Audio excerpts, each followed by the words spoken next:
number one, the very first point is know the exam, which exam you are targeting or which exam you want to give, you want to pass it, you want to clear it, you want to crack it. Hello everyone, I am Pooja Chaudhary. Welcome back to the channel. So this video will definitely help you if you are a beginner, if you have just completed your 12th या फिर graduation just complete हुई हो, या किसी भी field से किसी भी जॉब में से अगर आप अब एसएससी एग्ज़ाम की तरफ बढ़ रहे हो या एसएससी एग्ज़ाम को देना चाहते हो, तो this video will definitely help you. Because first of all let me tell you about myself. If you are new to the channel और या मुझे पहली बार देख रहे हो, तो I am in second year of graduation.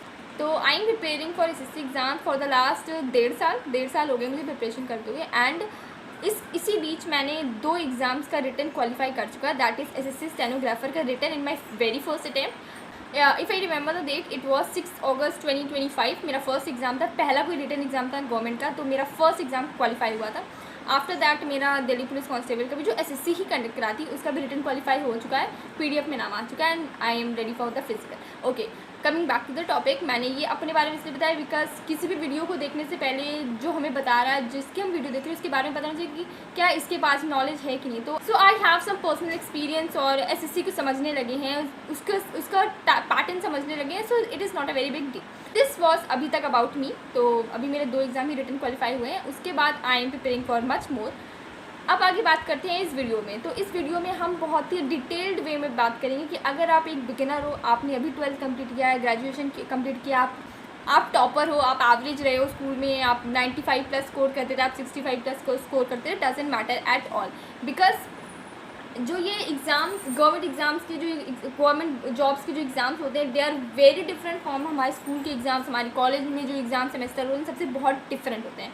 You have only the basic step that you need is your mind set and you are ready for the exam. ठीक है, तो इस वीडियो में हम बहुत ही डिटेल्ड वे में बात करेंगे कि आपको सच में क्या क्या चीज़ों की ज़रूरत है, कौन कौन से सोर्सेज बेटर रहेंगे एक बिगिनर के लिए. बिकॉज 1.5 साल पहले मैं भी बिगिनर थी and how I have started.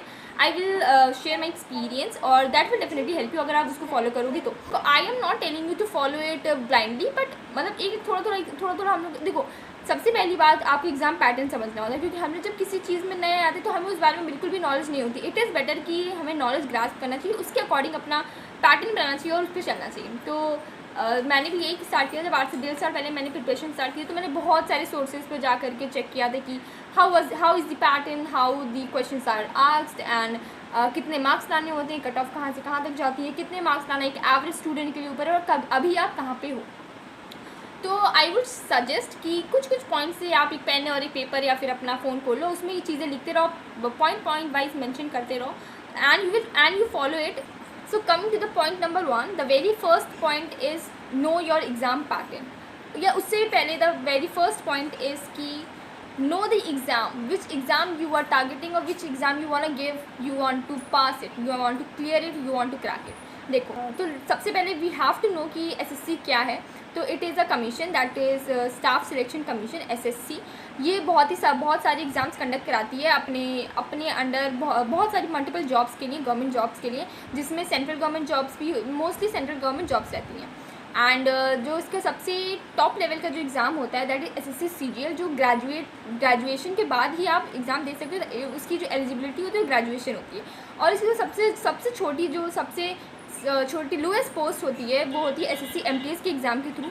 वो एक 10th लेवल पास एलिजिबल बंदा वो एग्ज़ाम दे सकता है. एंड बीच में उसके एसएससी सीएचएसएल भी आता है जो 12th लेवल का होता है, एसएससी सीपीओ होता है, एसएससी दिल्ली पुलिस एग्ज़ाम भी कंडक्ट कराती है, और ऐसे मल्टीपल एसएससी जीडी भी होता है, और ऐसे काफ़ी एग्ज़ाम्स होते हैं जो एसएससी के अंडर होते हैं. एंड देखो, अब आपको अपनी एलिजिबिलिटी के हिसाब से आपको चूज़ करना पड़ेगा कि आप कौन से एग्ज़ाम देना चाहते हो. या आपके मन में पहले ही होगा कि आप किसी चीज़ से बहुत ज़्यादा इंस्पायर हो गए होंगे हो, या फिर आप किसी एस्पिरेंट को देखे होगे, आपने यूट्यूब पे कोई वीडियो देखा होगा, शॉर्ट देखा होगा, जिससे आप बहुत ज़्यादा मतलब मोटिवेट हो गए होगे. तो फिर आप सोच रहे हो एकदम से, अगर किसी चीज़ में हो तो स्विच करना चाहते हो कि यार एसएससी में तो जाना चाहिए, या फिर आपका बचपन से सपना है, या फिर ऐसा गवर्नमेंट जॉब में आने का, तो सब लोग इसमें आते हैं. पहले मुझे एसएससी के बारे में बिल्कुल भी नहीं पता. जब मैं 12th कंप्लीट होने वाला था मेरा, एक मंथ या थोड़ा ही टाइम बचा हुआ था मेरे 12th कंप्लीट होने में, तो मुझे पता, मेरा तो हमेशा यूपीएससी चलता रहा दिमाग में. तो फिर मुझे थोड़ा सा पता चला कि वो ग्रेजुएशन के बाद देना होता है, और उसमें भी 21 एज होनी होती है. तो मेरी एज काफ़ी कम हो रही थी और मेरे ग्रेजुएशन में, तो मैं चाहती थी कि 12th के बाद भी मैं कोई एग्ज़ाम दे सकूँ. तो तब मुझे एसएससी के बारे में पता चला. मुझे पहले सीएचएसएल के बारे में पता चला कि हाँ वो 12th का है, तो आई कैन गिव दैट. और फिर मैं उस पर फिर मैंने SSC में प्रिपरेशन स्टार्ट कर दी। एंड अभी आप मुझे नहीं पता कौन से स्टेज में हो, तो फिर मैं हर तरीके के स्टूडेंट्स के बारे में अभी बात करूँगी, एस्पिरेंट्स के बारे में बात करूँगी। अभी मैं सिर्फ 10th वाले, सबसे पहले मैं 10th लेवल वाले एस्पिरेंट्स की बात करूँगी जिनकी क्वालिफिकेशन 10th है। तो ये मत समझना कि 10th क्वालिफिकेशन है तो उस एग्ज़ाम में सिर्फ 10th वाले ही बैठते हैं, नहीं, ऐसा मुझे लगता था बट ऐसा होता नहीं है। इसका एलिजिबिलिटी का मतलब सिर्फ इतना होता है कि आपकी मिनिमम क्वालिफिकेशन ये होनी चाहिए। मैक्सिमम आप हाई कोर्ट के जज भी हो सकते हो, बट उसके लिए मिनिमम आपको 10th पास होना चाहिए। लाइक SSC MTS में जितना ज़्यादा कंपटीशन है उतना कंपटीशन कहीं नहीं होगा, बिकॉज जितने भी अनएम्प्लॉयड लोग हैं, जितने भी पढ़े लिखे अनएम्प्लॉयड लोग हैं जो बहुत बड़े बड़े एग्ज़ाम की प्रिपरेशन कर रहे हैं, वो तक SSC MTS का पेपर देने आते हैं। देखो, तो SSC MTS को बिल्कुल भी छोटे में हल्के में मत लेके चलना कि अभी आप बहुत ज़्यादा जोश में होंगे। I know, I respect that, but know the ground reality कि सारे एग्ज़ाम्स करने को बहुत ईजी है, ना करने को बहुत टफ है। तो SSC MTS में मैं खुद बैठी थी, अभी उसका रिजल्ट नहीं आया, आंसर की वगैरह आई थी। SSC MTS में जब मैं बैठी तो मुझे ऐसा फील हुआ कि उसमें एकदम नेक टू नेक कॉम्पिटिशन है। दैट मीन्स कि उसमें उसका क्वेश्चन पैटर्न वगैरह, उसमें अगर देखो मान लेते हैं वैसे 100 नंबर का होता नहीं है, जस्ट फॉर एग्जाम्पल अभी समझाने के लिए, अगर उसमें 100 मार्क्स का क्वेश्चन पेपर है, अगर आपका एग्ज़ाम आपका 100 मार्क्स का है तो उसमें 90 वाले ही क्वालिफाई कर रहे हैं, 90 वालों की ही जॉब लग रही है। अगर आप 85 वाले हो, 80 वाले हो, तो उसमें आपकी चांस नहीं है। वैसे इसमें 150 मार्क्स का होता है, उसकी जो मेरिट होती है वो 150 मार्क्स की लगती है। 50 क्वेश्चन के बेसिस पे एक क्वेश्चन होता है 3 नंबर का, उसके बेसिस पे लगती है। और इसकी कट ऑफ हर साल 130 के पार जाती है, 30, 35, 45, 30, 35, 40 के आसपास जाती है, मतलब जनरल कैटेगरी की। तो इसके अकॉर्डिंग चलता है। देखो, जितना ज़्यादा कंपटीशन उतनी ज़्यादा कट ऑफ, उतना ज़्यादा प्रिपरेशन लेवल, उतना ज़्यादा कंपटीशन लेवल, उतनी ज़्यादा कट ऑफ। यही समझो, मतलब competition, your cut off is directly proportional to the competition. ठीक, जो 10th क्वालिफाइड लोग हैं, जिनकी एलिजिबिलिटी क्वालिफिकेशन सिर्फ 10th तक की है, तो वो बड़े एग्जाम्स के बारे में तो सोच नहीं सकते। उनका सिर्फ सोल पर्पस MTS रह जाएगा। तो उनको किस तरीके से आगे बढ़ना है वो मैं आगे की वीडियोस में बताऊंगी। बट जो लोग जिनका 12th हो चुका है, ग्रेजुएशन हो चुका है, तो उनको मैं सजेस्ट करूँगी कि वो लोग भी SSC MTS को कंसिडर करके चलें। क्योंकि जब आप उसका पेपर देखोगे, आप जब उसकी मॉक्स लगाओगे, आपको समझ में आने लगेगा कि कुछ भी छोटा नहीं होता, गवर्नमेंट जॉब है तो है। ये सारी चीज़ें डजेंट मैटर, क्वालिफिकेशंस में कभी भी किसी एग्ज़ाम को जज मत करना, समझ में आएगा 1-2 महीने जब आप पढ़ना लग जाओगे। तो अब हम बात करते हैं कि MTS के बारे में। मैंने एक ऊपर से बात कर ली कि SSC की रियलिटी समझाने के लिए मैंने बस एक SSC MTS का एग्जांपल लिया था। क्यों अभी ये बीच में बात करने की ज़रूरत थी नहीं, बट मुझे सिर्फ ग्राउंड रियलिटी बताने के लिए, SSC में कंपटीशन बताने के लिए। और जैसे अभी आप गूगल वगैरह सर्च करोगे तो उसमें आप क्वालिफिकेशन देखोगे, भाई मैं तो ग्रेजुएटेड हूँ, मैंने BTech MTech किया है, तो मैं ये 10th लेवल का क्यों पेपर दूँ। बस उतना समझाने के लिए मुझे ये चीज़ बतानी पड़ी कि कोई भी एग्ज़ाम यहाँ पे क्वालिफिकेशन के बेसिस पे जज बिल्कुल नहीं करना है, क्योंकि जो रियलिटी है वो बहुत ही डिफरेंट, बहुत ही अपोजिट है जो हम लोग सोचते हैं उससे। तो अब सबसे पहले हम बात करेंगे हमारे पॉइंट्स पे। तो जो वेरी फर्स्ट पॉइंट मैंने SSC के बारे में बता दिया, लेकिन जो वेरी फर्स्ट पॉइंट था वो था हमारा एग्ज़ाम पैटर्न। तो एग्ज़ाम पैटर्न में मैं क्या बताऊँ, जो सारे एग्ज़ाम्स की थोड़ा स्लाइटली डिफरेंस है। तो मैं अभी जैसे कि एक ब्रॉड इस वीडियो में मैं एक ब्रॉड बता रही हूँ कि आपको प्रिपरेशन शुरू कैसे करनी है, किसी एक प्रॉपर पर्टिकुलर एग्जाम के लिए नहीं, बस एक SSC में आपको प्रिपरेशन शुरू कैसे करनी है, इस वीडियो का सोल पर्पस वो रहेगा।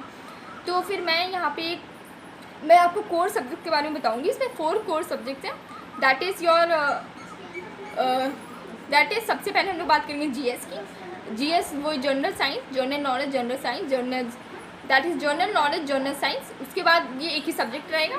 जो सेकंड सब्जेक्ट होगा वो होगा मैथ्स, थर्ड होगा हमारा इंग्लिश, और जो फोर्थ होगा वो हमारा रीजनिंग होगा। Reasoning, maths, GS and English, ये 4 सब्जेक्ट हैं कोर सब्जेक्ट। किसी एग्जाम में किसी सब्जेक्ट का वेटेज ज़्यादा होगा, किसी में किसी का ज़्यादा होगा, तो इस हिसाब से हर एग्जाम्स में ये सारे चारों टॉपिक्स बटे हुए हैं। लाइक SSC GD सिर्फ एक ऐसा, आई थिंक जहाँ तक मुझे याद है, SSC GD एक ऐसा एग्जाम है जिसमें हिंदी और इंग्लिश में ऑप्शन होता है, बाकी ऐसे किसी भी एग्जाम में ऑप्शन नहीं होता है। अगर मुझे न्यूमेरिकल वैल्यू एक ब्रॉडली बताना हो, ब्रॉड वे में बताना हो, तो इसकी चारों सब्जेक्ट के 25-25 क्वेश्चन होते हैं। लाइक जो SSC CHSL होता है, CGL होता है, इन सब में ही 25-25 क्वेश्चन हर सब्जेक्ट के होते हैं। अगर इसमें हम मार्क्स की भी बात करें तो एक क्वेश्चन 2 मार्क्स का होता है, इसकी नेगेटिव मार्किंग जो होती है वो 0.5 की होती है, 0.5 की। मतलब अगर आपका एक क्वेश्चन गलत होता है तो आपके 2 नंबर तो वैसे जाएंगे जो उसके पॉजिटिव नंबर है, और उसका आधा नंबर और चला जाएगा आपकी नेगेटिव मार्किंग। तो अगर आपका एक क्वेश्चन गलत होता है तो आपके 2.5 मार्क्स से नुकसान होता है। ये सारी बातें ध्यान में रख करके चलनी होती हैं, बिकॉज ये एग्जाम स्कूल का नहीं होता है कि कुछ भी क्वेश्चन छोड़ करके मत आओ, कुछ भी भर करके आओ। ये सारी चीज़ें आपको छोड़नी पड़ेंगी। आपको अपनी पूरी स्ट्रैटेजी बदलनी पड़ेगी स्कूल में जैसे सारी सिर्फ 10 MCQ को हमको झेलने होते थे, यहाँ पे सारे ही MCQs होते हैं, तो उसके लिए आपको स्ट्रैटेजीज बनानी पड़ेगी। इसमें सबसे ज़्यादा मैटर करती है आपकी स्पीड। अब इस साल से 2026 से एक नया चीज़ भी चालू है, दैट इज़ सेक्शनल टाइमिंग, कि आपको हर सेक्शन के लिए अलग अलग टाइमिंग मिलेगी। जैसे कि 100 क्वेश्चन करने के अभी तक केवल हमको 60 मिनट दे दिए जाते थे, अब हमें अपने अकॉर्डिंग जैसे टाइम यूटिलाइज़ करना होता है। जैसे कि मैं इंग्लिश 8 से 9 मिनट में ख़त्म कर देती थी 25 क्वेश्चन, और GS को मैंने 4 मिनट में सारे क्वेश्चन उड़ा दिए। लेकिन अब और जितना टाइम इसमें बचा लेते थे उतना हम मैथ्स और रीजनिंग में लगा लेते थे। आधा घंटा लगा रहे हैं, 35 मिनट लगा रहे हैं, उसके अकॉर्डिंग हम यूटिलाइज़ करते थे। बट अब जो सेक्शनल टाइमिंग आ गया, दैट मीन्स एवरी सेक्शन को केवल 15 मिनट दिए जाएंगे। अगर आपकी स्पीड बहुत स्लो है, अगर आपको 2+2 करने में अपनी सारी उंगलियों का यूज़ करना पड़ रहा है, तो इसमें आपको प्रॉब्लम हो सकती है। तो जो मैथ्स में सबसे पहले मैथ्स और रीजनिंग में जो फर्स्ट थिंग आपको स्टार्ट करनी होगी वो होगी आप अपनी बेसिक स्ट्रॉन्ग करने में और अपनी स्पीड बढ़ाने के लिए। तो I think coming back to the topic, जो हमारा पॉइंट नंबर 1 था कि एग्ज़ाम पैटर्न समझना। तो आई थिंक मैंने एग्ज़ाम पैटर्न के बारे में सब कुछ बता दिया जितना बता सकती थी। मैंने टाइमिंग के बारे में बात कर लिया, मैंने मार्क्स के बारे में बात कर लिया, मैंने सब्जेक्ट के बारे में बात कर लिया, मैंने वेटेज के बारे में बात कर लिया। तो ये पूरा एग्ज़ाम पैटर्न के बारे में बात हो गई। अब एक और चीज़, हाँ, पॉइंट नंबर 2 की कौन सा एग्ज़ाम कितने पैटर्न्स में होता है, क्या ये 1 डे एग्ज़ाम होता है या फिर क्या मल्टीपल एग्ज़ाम्स होते हैं। तो उसके लिए मैं बता दूं कि SSC में मोस्टली एग्ज़ाम 2 टियर होते हैं, टियर 1, टियर 2। उसके बाद अगर CHSL है और CGL है तो उसमें टाइपिंग भी होता है, और उसके बाद फिर आप DV वगैरह DV तो फिर DV होता है, उसके बाद आपकी जॉब होती है। और अगर SSC MTS की बात करें तो इसमें सिर्फ 1 दिन का एग्ज़ाम होता है। मैंने कहा बिकॉज इसमें हाईली कंपटीशन होता है। अगर आपके इतने नंबर आ रहे हैं तो आपको दोबारा पेपर देने की ज़रूरत ही नहीं है। तो ये 1 डे एग्जाम होता है। अगर आपने 1 डे, एक दिन आपका 1 day will decide your future. A single sheet of paper can not decide your future, but this single day paper will definitely decide your future. तो अगर आपका एक दिन का एग्जाम, आपका किस्मत है, आपके पढ़े हुए एग्जाम क्वेश्चन आ गए, आपने लगाए हुए क्वेश्चन आ गए, तो that day is yours and the job is yours.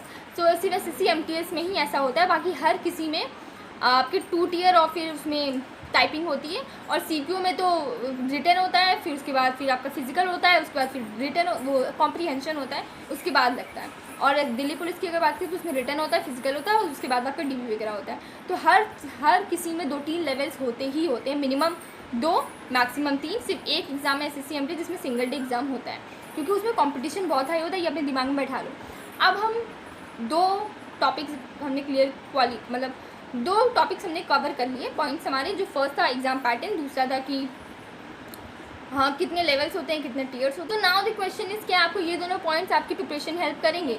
तो not directly, it will definitely help you indirectly, but वो आपकी काफ़ी आगे जाके हेल्प करेंगे जब आपको स्ट्रैटेजीज़ यूज़ करनी होंगी तब। अभी के लिए, अभी आप एकदम फ्रेशर हो, आप एकदम बिगिनर हो, अपने ऊपर कोई भी प्रेशर मत लो।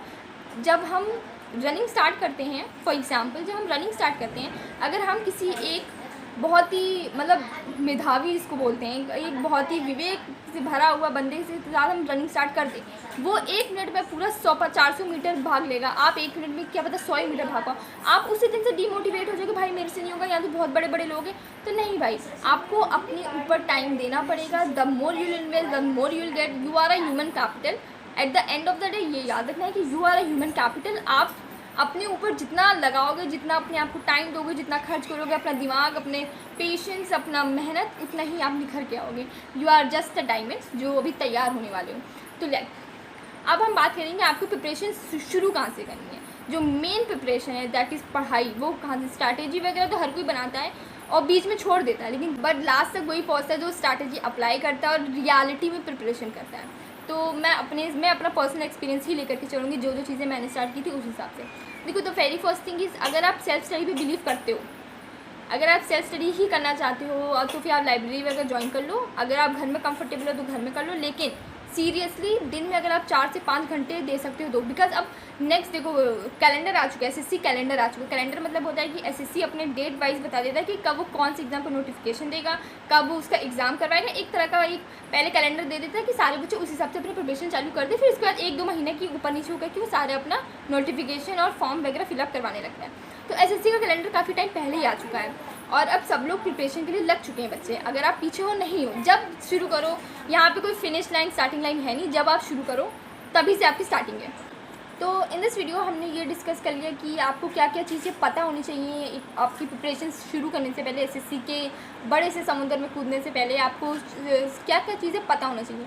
बट आई थिंक ये वीडियो बहुत ज़्यादा स्ट्रेच हो जाएगी अगर मैं इसमें सारी बातें इंक्लूड कर दूँ तो अभी के लिए इस वीडियो में मैं सिर्फ यही 2 बातें ध्यान में रखनी है कि क्या क्या चीज़ें हमें पता होनी चाहिए। अब प्रिपरेशन को शुरू कैसे करनी चाहिए वो इस वीडियो के नेक्स्ट पार्ट में आ जाएगा, वो इसके जस्ट बाद ही वीडियो अपलोड हो जाएगा। प्लीज़ वॉच दैट वीडियो, उसमें मैं बिल्कुल पॉइंट वाइज बताऊँगी कि how to start the actual preparation जो सच में मार्क्स लाने के लिए इंपॉर्टेंट है। So I think this video will definitely help you to know कि क्या क्या चीज़ें हमें पता होनी चाहिए, रादर देन हमको क्या क्या प्रिपरेशन में हेल्प होगी। ये चीज़ें आपको पता ज़रूर होना चाहिए, आगे की जब आप स्ट्रैटेजीज बनाओगे तो इसी के अकॉर्डिंग बनाओगे। So this is it for this video. If you liked my video and if you are new to the channel, please subscribe to it and keep loving the videos and just be a part of my journey. Till my next video comes, take a very good care of yourselves. Thank you.